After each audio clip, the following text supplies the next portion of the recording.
Universidad Iberoamericana Torreón. En comunidad estamos transformando al mundo. Presenta Contexto Universitario. Contexto Universitario.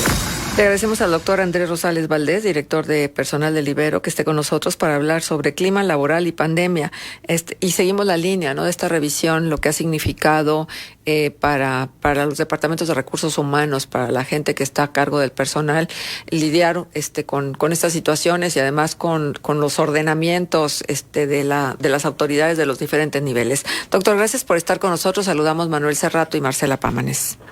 Buenos días, Marcela, buenos días, Manuel, buenos días a todo el auditorio. Es un gusto estar aquí con ustedes y platicar de este tema, pues que nos tiene inquietos, que nos tiene ocupados y que nos tiene preocupados a todos los departamentos de recursos humanos de todas las instituciones.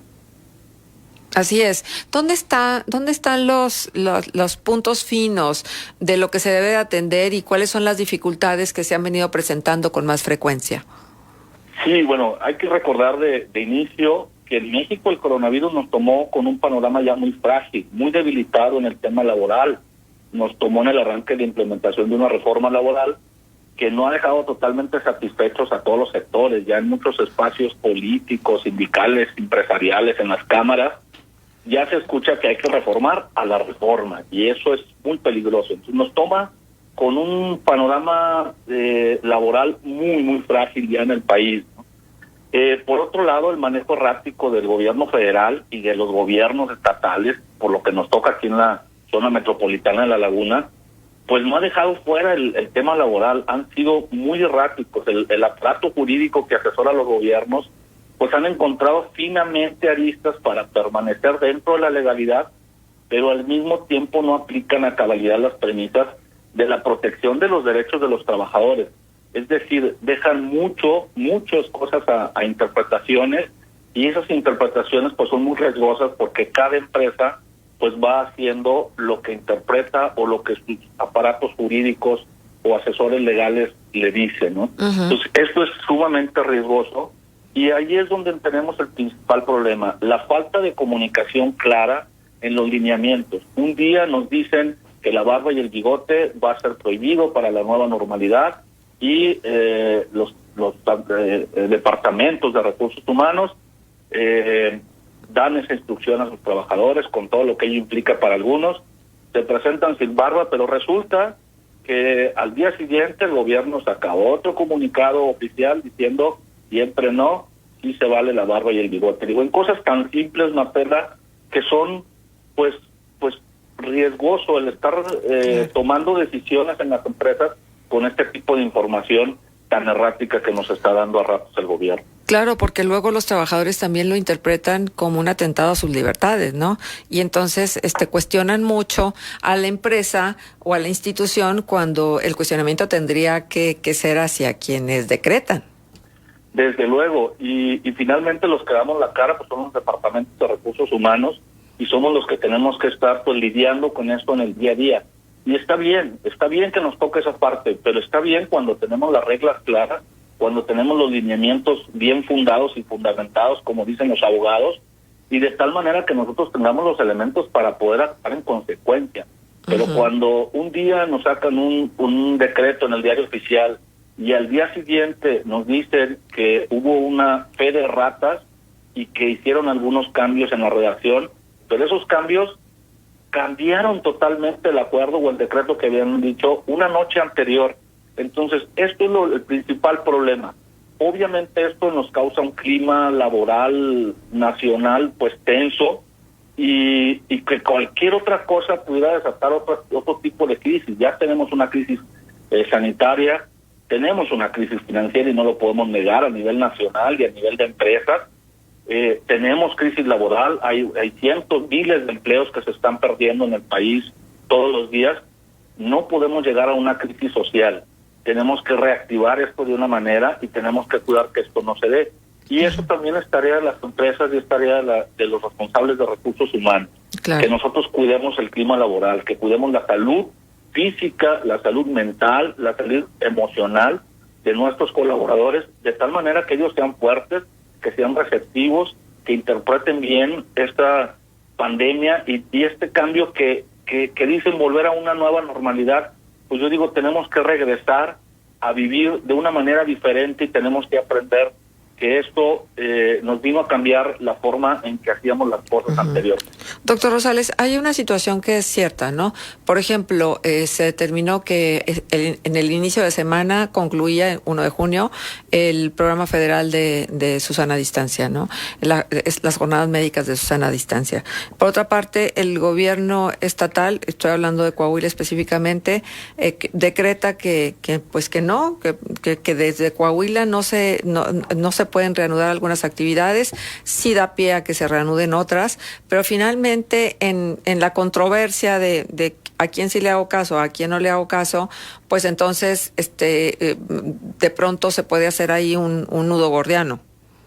Así es. Bueno, hay que recordar que los encargados de implementar, de operativizar las instituciones sanitarias en el país son los estados.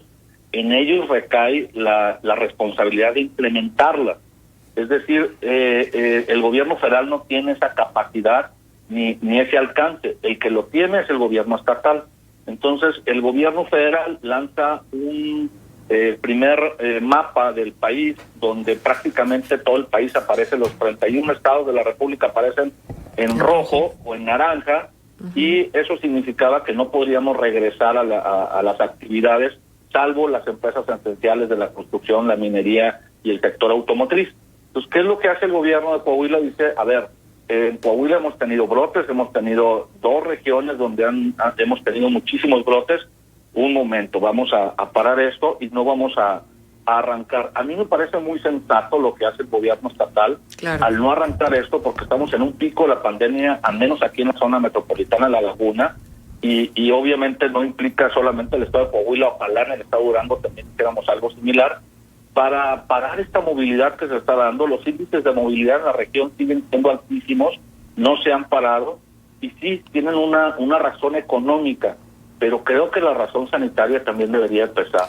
Claro. Y el gobierno estatal pues hizo algo sensato al decir, no podemos arrancar en el pico. Es decir, los 80 días anteriores no valdrían la pena haber estado encerrados si hoy en día lanzamos una apertura total del comercio y la industria. Uh-huh. Sí, totalmente de acuerdo. Nada más que aquí lo dejamos a interpretación de la gente. Y entonces, si por un lado está escuchando que ya se va a regresar a la nueva normalidad, y por otro lado, esta nueva normalidad se determina que sea con ciertas características por parte del Estado, muchas de las veces el cerebro se bloquea y dice, bueno, ¿qué es lo que a mí me conviene? ¿Qué es lo que necesito creer? Pues que voy a regresar y que voy a poder abrir mi negocio y que voy a poder estar otra vez. Y la gente que también ya hay un resabio de ciertas perturbaciones emocionales por tantos días de cuarentena, pues también lo ve como el pasaporte para la libertad total y absoluta, e inclusive para el descuido de su propia persona y por lo tanto el descuido de los demás. Así es. El exceso de información es tan malo como la falta de ella, ¿no? Y en este caso, en algunos momentos hay un exceso de información y a veces hay un mutis por parte de quien debe de decir la pauta en esto, en este caso los gobiernos, las autoridades sanitarias. Y la gente está cansada también. Son 80 días. Los que más llevan pues ya en una cuarentena son 80 días, los niños en casa, el estar trabajando en home office, no es, trabaja uno mucho más horas, le dedica uno más tiempo trabajando desde casa que estando en la oficina, hay menos pausas, no hay bolsillo que alcance al empresario, al emprendedor, ya 3 meses sin generar ingresos, y yo creo que la gente también se empieza a desesperar. Y eso también es riesgoso porque en la desesperación no toma uno las decisiones con la mente tan clara como quisiera. Uh-huh. Doctor, ¿qué tal? Buen día, con el gusto de saludarlo. Todas estas cuestiones, sí, que usted mismo señala también de este fenómeno conocido como la infodemia, ¿no? Y que, bueno, esa paradoja de nuestros tiempos, que a veces el exceso de información lo que provoca es desinformación y confusión. Hemos visto también por parte de algunas dependencias y de algunos especialistas en salud mental que va a ser necesario atender ciertos trastornos que están surgiendo o que se están revelando o agravando a lo largo de este periodo, y entonces va a haber como una especie de boom de asesorías, de consultas psicológicas y todo ello. Esto aunado a este otro asunto de la famosa NOM 035 que obligaba pues a los centros de trabajo, a los empleadores, pues procurar que sus empleados no estuvieran estresados de más. Todo eso puede generar allí, obviamente, alteraciones en la dinámica laboral una vez que la plantilla se vuelva a reintegrar. ¿Cómo se puede trabajar todo esto y atender todo esto desde las áreas de recursos humanos? Sí, bueno, además del mandato legal a través de esta norma obligatoria de la Secretaría del Trabajo, la norma 35 a la que te refieres de los factores psicosociales, que ya debería estar en marcha en las empresas, ya deberíamos de tener listos los protocolos, ya deberíamos de tener listo pues gran parte de la implementación de esta norma, y algunos ya hemos hecho exámenes, ya hemos hecho, pues hemos avanzado más en la implementación de esta norma de acuerdo a la programación que nos implicaba. Pero no es solo esta norma, es decir, esta pandemia pues no estaba en el panorama de la norma 35, aunque sea un factor de riesgo psicosocial, pues explícitamente no estaba. ¿Qué es lo que se está haciendo ahorita? Atender desde este momento psicológicamente. Muchas empresas incluso ya están pensando en un nuevo puesto, es decir, el jefe de atención a emergencias sanitarias, el coordinador o el médico, y que tendrá que ser un especialista de la psicología, un especialista de la medicina, que se integre a la empresa y que pueda atender este tipo de situaciones en la organización, porque va a ser algo que va a afectar la productividad, que va a afectar el clima laboral, que va a afectar el ausentismo, la rotación en las empresas, y eso también, pues ninguna empresa lo quisiera, estar rotando gente capacitada o estar teniendo ausencias de su personal por factores de riesgo psicosocial, porque recordemos también que a partir de la implementación de la norma ya existe la posibilidad de una incapacidad laboral otorgada por la autoridad del IMSS o el ISSSTE por cuestiones psicológicas. Y yo creo que no hay que esperarnos, hay que empezar a trabajar desde ya, como nos lo marca la propia norma, ir avanzando en su implementación, pero también considerar que esta situación de emergencia sanitaria nos obliga a atender psicológicamente, a acompañar a esas personas y acompañarnos, porque somos seres sociales para empezar. Y estamos perdiendo esa socialización que nos da el trabajo, que nos da el salir a la calle, que nos da el convivir con los demás, y eso también es algo que nos puede deprimir, que nos puede tener afectaciones psicosociales. Definitivamente hay que atenderlo desde ya y hay que tener planes en la empresa para irlo implementando. Muy bien, doctor. Pues muchísimas gracias, doctor, por estar con nosotros y por supuesto que es un tema que no se acaba, ¿no? Porque luego viene el regreso, ¿no? Y los que se quedaron y luego los que se fueron y la reintegración y ya se nos fue el año prácticamente en todo esto. Pues estaremos al pendiente de estos temas, muy agradecidos por la presencia de la Universidad Iberoamericana y por supuesto de su voz y sus conocimientos, el doctor Andrés Rosales Valdés, director de personal de la Universidad Iberoamericana. Muchísimas gracias. Gracias, a sus órdenes. Hasta luego, gracias.